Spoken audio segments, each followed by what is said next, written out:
Ready start. 21वीं सदी में डिजिटल तकनीक ने लोकतंत्र के स्वरूप को गहराई से प्रभावित किया है। भारत जैसे विशाल और विविधतापूर्ण देश में डिजिटल प्लेटफॉर्म नागरिकों और सरकार के बीच एक सेतु के रूप में उभरे हैं। डिजिटल लोकतंत्र का आशय है तकनीक के माध्यम से शासन में पारदर्शिता, भागीदारी और जवाबदेही को बढ़ाना।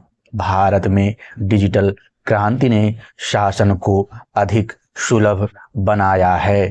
सरकारी सेवाओं का ऑनलाइन उपलब्ध होना, डिजिटल भुगतान प्रणाली और ई गवर्नेंस पहल जैसे डिजिटल इंडिया ने नागरिकों को सशक्त किया है।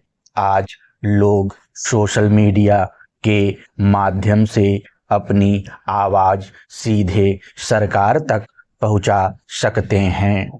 हालांकि इसके साथ कई चुनौतियां भी उभर कर सामने आई हैं। फेक न्यूज और दुष्प्रचार लोकतंत्र के लिए गंभीर खतरा बन चुके हैं। हाल के चुनावों में यह देखा गया है कि सोशल मीडिया के माध्यम से जनमत को प्रभावित करने का प्रयास किया जाता है। इसके अलावा डेटा गोपनीयता और साइबर सुरक्षा भी महत्वपूर्ण मुद्दे हैं। डिजिटल डिवाइड भी एक बड़ी समस्या है।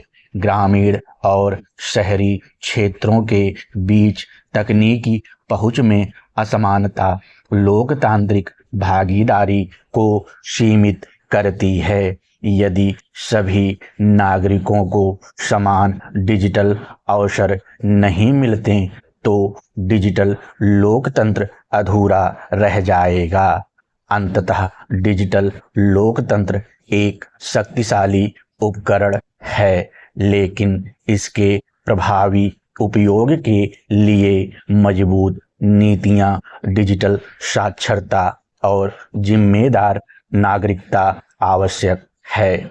भारत का संविधान संघीय ढांचे पर आधारित है, जिसमें केंद्र और राज्यों के बीच शक्तियों का विभाजन किया गया है। भारतीय संघवाद की विशेषता सहकारी संघवाद है, जहां केंद्र और राज्य मिलकर शासन चलाते हैं। स्वतंत्रता के बाद संघवाद का उद्देश्य राष्ट्रीय एकता को बनाए रखते हुए क्षेत्रीय विविधताओं को सम्मान देना था। समय के साथ यह व्यवस्था मजबूत हुई है। उदाहरण के लिए जीएसटी परिषद केंद्र और राज्यों के बीच सहयोग का एक सफल उदाहरण है। हालांकि वर्तमान परिस्थितियों में संघवाद कई बार टकराव का रूप भी ले लेता है। राज्यों और केंद्र के बीच अधिकारों को लेकर विवाद, राज्यपाल की भूमिका पर सवाल और संसाधनों के बंटवारे को लेकर मतभेद देखने को मिलते हैं। हाल के वर्षों में कुछ राज्यों ने केंद्र की नीतियों का विरोध भी किया है, जिससे संघीय संतुलन पर बहस तेज हुई है। इसके अलावा वित्तीय संघवाद भी एक महत्वपूर्ण मुद्दा है। राज्यों को पर्याप्त संसाधन न मिलने की शिकायत अक्सर सामने आती है। इससे विकास कार्यों पर प्रभाव पड़ता है।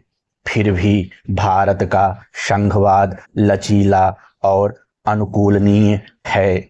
संकट के समय जैसे कोविड-19 महामारी के दौरान केंद्र और राज्यों ने मिलकर काम किया। यह दर्शाता है कि सहकारी संघवाद भारतीय लोकतंत्र की ताकत है।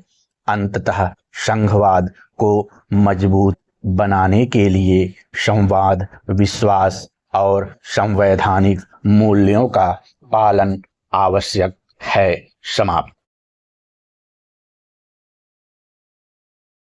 Like and subscribe, and don't forget to press the bell icon for more updates.